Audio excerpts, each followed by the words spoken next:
এই কাজের পক্ষে নেতৃত্ব দিবেন এবং শেষ পর্যন্ত আলেম সমাজের হাতেই এই কাজ সম্পূর্ণ নিরাপদ থাকবে। কথা বলেন ঠিক কিনা? আমরা অনেক সহ্য করেছি, আলেমদেরকে গালি দিয়েছে, হেফাজতি বলে গালি দিয়েছে,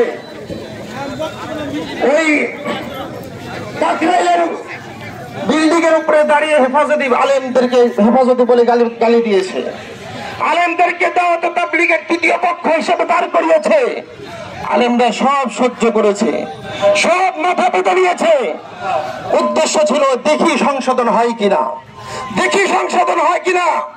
এভাবে করতে করতে 18 সালে আলেমদের উপরে নৃশংস ইতিহাসের একটা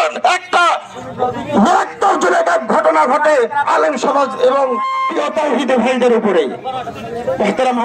এরপরেও যখন নাকি আরো অপেক্ষা করলাম 7 বছর, 18 সালে ঘটনা ঘটিয়েছে, হত্যা যত্ন চালিয়েছে, আমরা অপেক্ষা করলাম আরো 7 বছর, সংশোধন হলো না। 2024 এসে যখন আবার এই আলেম সমাজের উপরে চরমভাবে হত্যা যত্ন চালালো আলেম সমাজ এখন আর সহ্য করতে পারে না।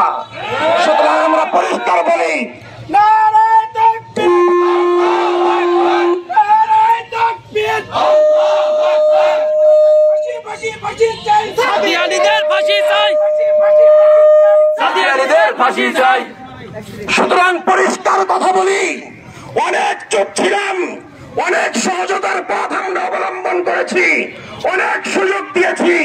পরিষ্কার কথা বলি, 2018 সালে এই সাদি সন্ত্রাসীর অনুসারীরা আলেম সমাজ এবং নিরীহ দাওয়াত তাবলীগের মুবাল্লিগ ভাইদের উপরে টঙ্গীর ইস্তেমার ময়দানে সন্ত্রাসী হেলমেট লীগ এবং হাতুড়ি লীগের ভূমিকা পালন করেছিল। একইভাবে 2024 এসে ঘুমন্ত মুবাল্লিগ ভাইদের উপরে 50,000 এক সন্ত্রাসী বাহিনী আলেম সমাজের উপরে আক্রমণ করেছে। যারা এই সন্ত্রাসী কায়দার মধ্যে, সন্ত্রাসী ঝামেলার মধ্যে শরীক, তাদের অবশ্যই বিচার তো হবেই। কিন্তু দুঃখের বিষয় হলো তাদের পক্ষে, এই ডাকাত দলের পক্ষে আবার এখন ইদানিং আপনারা দেখেছেন 2-1 দিন আগেও প্রেস ব্রিফিং হচ্ছে, সাংবাদিক সম্মেলন হচ্ছে। পরিষ্কার বলি, পুরো বাংলাদেশ একদিকে আর গোটে কয়েকটা সন্ত্রাসীর পক্ষে যদি আপনারা সাফাই গাইতে শুরু করেন, আলেম সমাজ কিন্তু নীরব থাকবে না। আলেম সমাজ কিন্তু যদি একবার মাঠে নেমে যায়, পুরো বাংলাদেশ অচল হয়ে যাবে ইনশাআল্লাহ। সুতরাং নীরব আছি।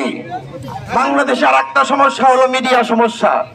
দেখলাম সময় টিভি, প্রথম আলো, ডেইলি স্টার, ওরা ওদেরকে খোঁচা মেরে বলতেছে, বলেন আপনাদের কি হয়েছে, বলেন তো দেখি আপনাদেরকে কিভাবে আক্রমণ করলো। আমরা আগে থেকে জানি এরা সবাই